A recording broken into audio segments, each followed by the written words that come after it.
कर्ण की कहानी महाभारत के प्रमुख पात्रों में से एक है, जो अपने त्याग, वीरता और अदम्य साहस के लिए प्रसिद्ध हैं। उनकी पूरी कथा दुख और संघर्ष से भरी हुई है, लेकिन उनके आदर्श और निष्ठा उन्हें एक महान योद्धा के रूप में उभारते हैं। कर्ण का जन्म एक रहस्य से घिरा हुआ था। वे कुंती के पुत्र थे, जिन्हें सूर्य देव ने वरदान स्वरूप प्रदान किया था। कुंती ने अपने युवावस्था में ऋषि दुर्वासा से एक मंत्र प्राप्त किया था, जिससे वे किसी भी देवता का आह्वान कर सकती थीं। एक बार उन्होंने सूर्य देव को आह्वान किया और उसी क्षण उन्हें कर्ण का आशीर्वाद मिला। लेकिन समाज के डर से कुंती ने कर्ण को एक टोकरी में डालकर नदी में बहा दिया। उन्हें अधीर्त नामक सारथी ने पाया और अपनी पत्नी राधा के साथ उनका पालन पोषण किया। इसलिए कर्ण को राधेय भी कहा जाता है। उनका पालन पोषण एक साधारण परिवार में हुआ, लेकिन कर्ण बचपन से ही असाधारण गुणों से संपन्न थे। वे एक महान धनुर्धर बनना चाहते थे, लेकिन उनका ये सपना उनकी जाति के कारण बाधित होता रहा।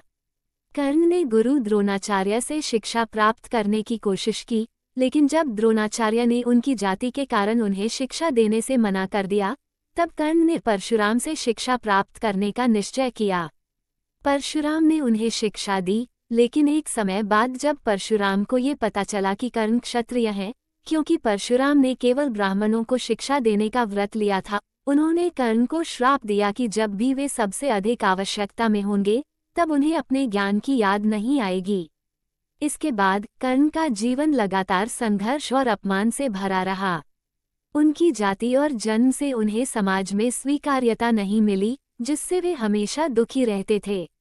लेकिन कर्ण ने हार नहीं मानी। वे दानवीर कहलाए क्योंकि वे अपने पास आए हुए किसी भी याचक को खाली हाथ नहीं लौटाते थे। उनकी उदारता और साहस ने उन्हें महान बना दिया। कर्ण की मित्रता दुर्योधन के साथ थी, जिसने उनके जीवन को एक नया मोड़ दिया। जब पांडवों और कौरवों के बीच संघर्ष बढ़ा, तब दुर्योधन ने कर्ण को अंगदेश का राजा बना दिया। ये वह समय था जब कर्ण को वह सम्मान मिला, जिसका वे हमेशा से हकदार थे। कर्ण ने पांडवों के खिलाफ युद्ध में दुर्योधन का साथ दिया, भले ही उन्हें ये पता था कि पांडव उनके अपने भाई हैं। महाभारत के युद्ध के समय कर्ण ने कई महान योद्धाओं से युद्ध किया और उन्हें पराजित किया। उनकी वीरता और युद्ध कौशल अद्वितीय थे, लेकिन उनकी नियति पहले से ही तय थी। युद्ध से पहले भगवान कृष्ण ने उन्हें उनकी सच्चाई बताई कि वे कुंती के पुत्र और पांडवों के भाई हैं। कर्ण ने कृष्ण का आदर किया, लेकिन उन्होंने पांडवों के पक्ष में लड़ने से मना कर दिया, क्योंकि वे दुर्योधन के प्रति अपनी मित्रता और निष्ठा को नहीं तोड़ना चाहते थे। कर्ण के जीवन का सबसे दुखद पहलू उनका युद्ध के मैदान में अंत था। वे अर्जुन के साथ युद्ध करते हुए मारे गए।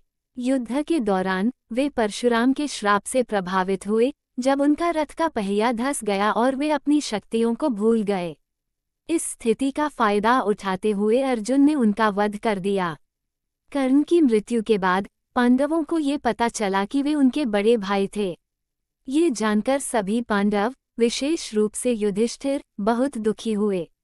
युधिष्ठिर ने प्रतिज्ञा की कि वे अब कभी झूठ नहीं बोलेंगे, और उनका ये शोक उनके दिल में हमेशा के लिए बस गया।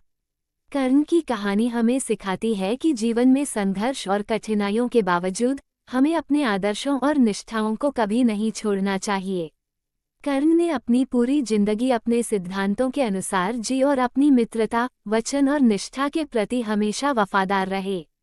उनका जीवन हमें ये भी सिखाता है कि भले ही समाज आपको आपकी जाति, जन्म या परिस्थितियों से आंके, लेकिन आपकी असली पहचान आपके कर्मों और आदर्शों में होती है। कर्ण महाभारत का एक ऐसा पात्र है, जो अपने कठिनाइयों से भरे जीवन के बावजूद अद्वितीय महानता प्राप्त करता है।